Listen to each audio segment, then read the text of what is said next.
Hello வணக்கம். இது உங்கள் சிவி ஜோன். சொல்லாரும் எப்படி இருக்கீங்க? இப்போ பார்த்தீங்கன்னா ஒரு சண்டை நடக்குது. அடடடடா, ஒரு பெரிய பூகம்பம். அதில் பார்த்தீங்கன்னா மாறி மாறி வச்சுக்கிறாங்கப்பா. ஒரு சின்ன ரவா லட்டு அதை சாப்பிட்டா மூஞ்சி போச்சு. அதை சாப்பிட்றதுக்கு முன்னாடி இவ்வளோ அக்க போகிறா அப்போ நம்ம இருந்துச்சு. அதில் பார்த்தீங்கன்னா அந்த கிச்சனில் வந்துட்டு கிச்சன் இன்சார்ஜாக இருக்கிற நம்ம தர்ஷிகா வந்து லட்டை பிடிச்சது நம்ம ஜெஃப்ரிக்கு பிடிக்கல. ஏன்ப்பா அவர் பிடிச்சது பிடிக்கலையா? இல்லைங்க, லட்டு பிடிச்சது எனக்கு பிடிச்சிருக்கு, ஆனால் அவங்க பிடிச்சது எனக்கு பிடிக்கல. அடடா அடடா அப்படின்ற மாதிரி இருந்துச்சு.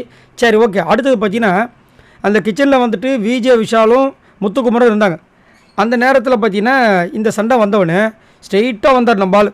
யார்? சத்யா. ஸ்ட்ரெயிட்டாக வந்து அங்கே அப்போ பவித்ரா அப்போ வராங்க. பவித்ரா பிடிச்சி கத்த ஆரம்பிச்சிட்டார். என்ன நீங்களாம் வந்து நான் சும்மா பேசிட்டு கதை அடிச்சிட்டு இருக்கீங்களான்ட்டார். இவங்க செய்கிறாங்களே, ஏன் நீங்கன்னா கதையை அடிச்சிட்ருக்கீங்க, அதை வந்து நீங்கள் வாங்கி செய்ய வேண்டியதானே, ஏன்னா கிச்சனில் தானே இருக்கீங்கன்ற மாதிரி கத்தி விட்டார்.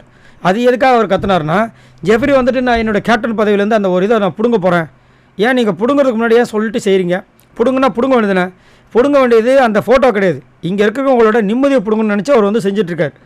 அவருக்கு ஒரு காண்டு. அதை சொன்னவொடனே இவருக்கு வந்து டென்ஷன் ஆனவனே எப்படி அன்ஷிதா போங்குவாங்களோ அதேமாதிரி சத்யா போங்கி பவித்ராவை கலாச்சி விட்டாப்புல. பவித்ரா டென்ஷன் ஆகிட்டாங்க, அங்கேயே பூச்சி கத்துறாங்க. தர்ஷிகாவும் சொல்கிறாங்க, இதில் எதுக்கு அவளை நீ கோத்து விட்ற, அவளுக்கு இதுக்கு சம்மந்தமே கிடையாது, நான் ஒரு நார்மலாக செஞ்சது அப்படின்ற மாதிரி இதுவாகிடுச்சு. அதுக்கப்புறம் சபை கூடுது, பஞ்சாயத்து நடக்குது. அதில் வந்து பவித்ரா நான் சொல்லணும்னு சொல்லி எந்திரிச்சு கத்துறாங்க. சும்மா வந்துட்டு என்னை வந்து என்னமோ சொல்கிறாங்க, கதை அடிக்கிறேன் அப்படின்னு. அங்கே நான் வந்து பண்ணும்போது அங்கே வந்து நான் நின்றுருந்தேன். அப்பயே கேட்டேன், நான் ஹெல்ப் பண்ணுமான்னு. யாருமே எனக்கு ஹெல்ப் வேணான்னு சொல்லிட்டாங்க. அதனால தான் நான் போனேன். அதே மாதிரி நான் அங்கே நின்றுட்டு இருக்கும்போது கூட தர்ஷிகா வந்து அந்த லட்டை வந்து பண்ணவே கிடையாது. பண்ணிட்டு இருந்தால் நான் வந்து வாங்கி பண்ணியிருப்பேன். நான் போயிட்டு வரதுக்குள்ளே இவங்க ஏதோ ஒரு உண்டகலப்ப வேலை பண்ணிட்டு நான் திரும்பி வந்தோன்னே என்னை பார்த்து வந்து கதை அடிக்கிறீங்கன்னு பேசிட்டு எல்லாருமே தான் இங்கே கதை அடிச்சிட்டு இருக்காங்க. என்னையை மட்டும் எதுக்கு சொல்கிறீங்க நீங்கள்? அதேமாதிரி பேசிகிட்டு இருக்கிறதுன்னு சொல்கிறது வேறு, கதை அடிக்கிறதுன்னு சொல்கிறது வேறு. என்னை பார்த்து எப்படி அவர் வந்து கதை அடிக்கலாம் சொல்லணும்னு சொல்லிட்டு கத்துறாங்க. பா, ஏம்மா உங்களுக்கு இது ஏன் கோவம் வருது? சத்யா என்னை பார்த்து செய்யாததெல்லாம் சொன்னால் அப்புறம் கோவம் வராதா?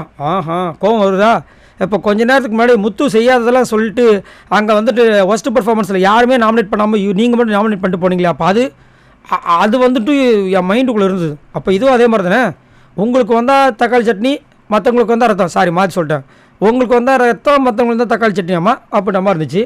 ஸோ அதாவது எல்லாருக்கும் வந்து அப்பப்போ வந்துட்டு தான் இருக்குது, ஆனாலும் திருந்த மாட்டாங்க. சரி, இங்கே இந்த சத்யா அண்ட் பவித்ரா இந்த மோதலை பற்றி என்ன நினைக்கிறீங்க? இவங்க 2 பேரில் உங்களுக்கு யார் ரொம்ப பிடிக்கும்? எனக்கு தெரிஞ்சு யாருக்கும் யாரையும் பிடிக்காதுன்னு நினைக்கிறேன். மறக்காமல் கமெண்ட்ஸ் பண்ணுங்கள். பாய் நண்பர்களே.